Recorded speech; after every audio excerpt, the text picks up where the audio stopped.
बारिश की वो रात मेरी जिंदगी की आखिरी नॉर्मल रात थी। बाहर सड़कों पर पानी जमा हो रहा था और आसमान से गिरती हुई बिजली की गरज मेरे कानों के पर्दे फाड़ने पर तुली हुई थी। मैं अपनी मोटरसाइकिल पर सवार उस पुरानी इमारत के सामने खड़ा था जिसका नाम सुनते ही शहर के बड़े बड़ों का खून खुश्क हो जाता था।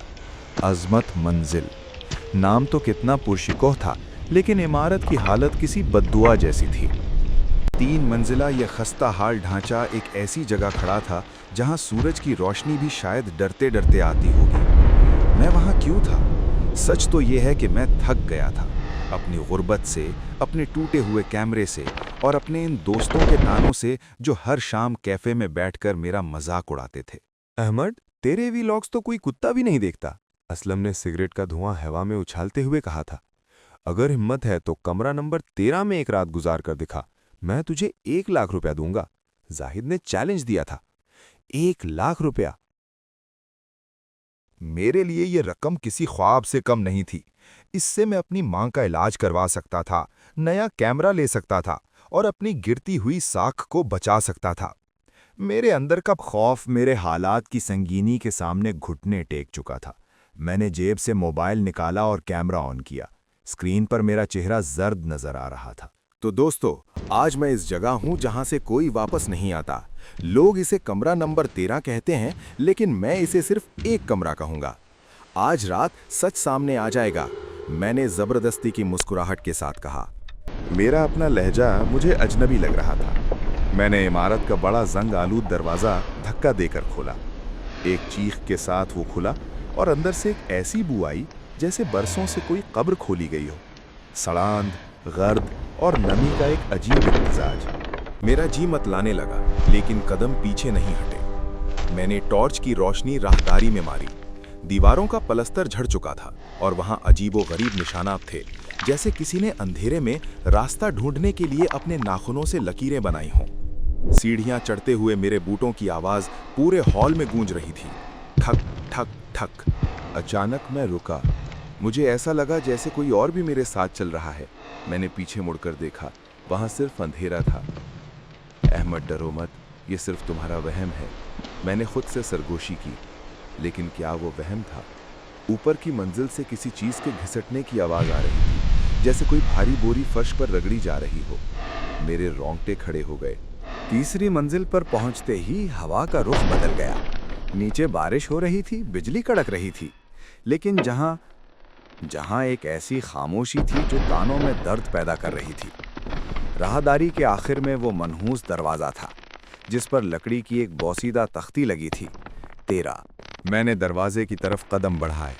हर कदम के साथ मेरे दिल की धड़कन तेज हो रही थी। मेरा दिमाग मुझे चीख चीख कर कह रहा था कि भागो यहां से, लेकिन मेरे पैरों में जैसे बेड़ियां बंधी थीं। मैंने कांपते हाथ से दरवाजे का हैंडल घुमाया। वो बंद नहीं था, वो तो जैसे मेरा इंतजार कर रहा था। अंदर कदम रखते ही मैंने एक ठंडक महसूस की। ये वो ठंडक नहीं थी जो सर्दियों में होती है, बल्कि ये वो ठंडक थी जो रूह को मुंजमद कर देती है। कमरा बहुत सादा था। एक पलंग, एक अलमारी और एक आईना, लेकिन कमरे के बीचों बीच एक पुराना झूला पड़ा था जो खुद ब खुद हिल रहा था। कौन है यहाँ? मैंने ऊंची आवाज में कहा, लेकिन मेरी आवाज में वो एतमाद नहीं था जो वीडियो में नजर आता था। मेरा मोबाइल अचानक चमका। बैटरी 90% से बराह रास्त 20% पर आ गई। नहीं नहीं, अभी नहीं, मैंने घबरा कर कहा। अचानक कमरे का दरवाजा जोर से बंद हुआ। धड़ाम। मैंने लपक कर हैंडल घुमाया, लेकिन वो पत्थर का हो चुका था। मैंने इसे कंधे से मारा, लातें मारी, लेकिन दरवाजा टस से मस न हुआ। ये क्या मजाक है?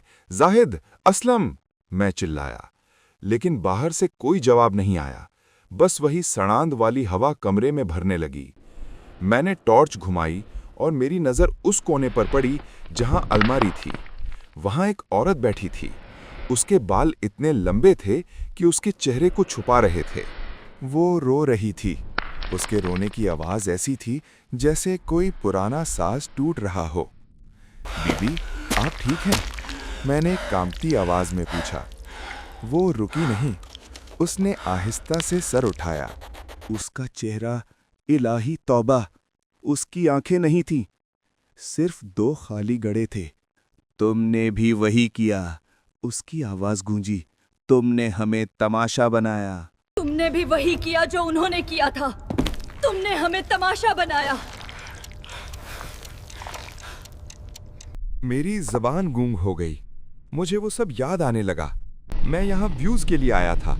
मैं उनके दुख को बेचने आया था। मुझे माफ कर दें, मैंने रोते हुए कहा। लेकिन वो औरत खड़ी हो गई। उसका कद बढ़ने लगा। काले साए दीवार से निकलने लगे। मैंने आईने की तरफ देखा। आईने में वो मेरे बिल्कुल पीछे खड़ी थी। तुम 5वीं हो, आवाज गूंजी। मेरी सांस उखड़ने लगी। मैंने आखिरी बार कैमरा ऑन किया, लेकिन कैमरे में सिर्फ अंधेरा था। तुम्हारा लालच तुम्हें यहां लाया है, आवाज गूंजी। मैंने आईने पर मुक्का मारा। वो टूट गया। हर शीशे में मेरा अक्स कैद हो गया। मैंने महसूस किया कि मेरा जिस्म गायब हो रहा है।